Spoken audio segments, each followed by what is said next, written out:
Bonjour à tous, nous voilà le vendredi 20 février.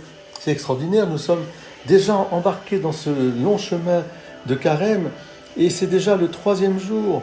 Vous vous rendez compte, un vendredi.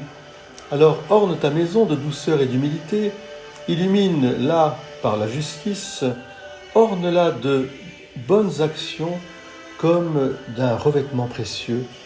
Une homélie du 5e siècle encourageait les chrétiens à vivre le carême.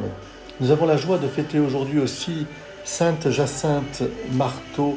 C'est une des petites voyantes de Fatima. Il me plaît de vous raconter aussi son histoire. Elle qui était la plus petite des trois voyantes de Fatima, avec Lucie et Francesco.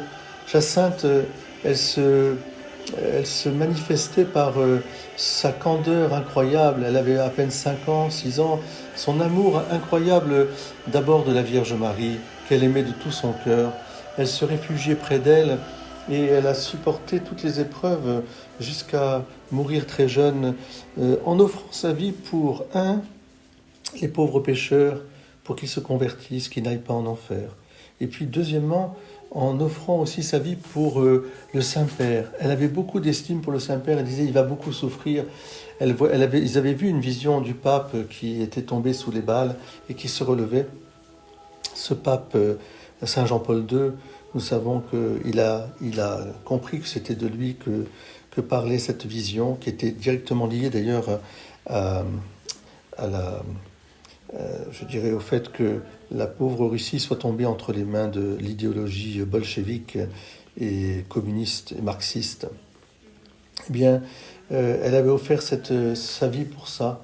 Je pense qu'on peut aussi, pendant ce carême, prier pour notre pape Léon XIV, qui doit aussi affronter des temps très difficiles avec un bouleversement géopolitique constant, avec aussi une violence qui se répand dans le monde.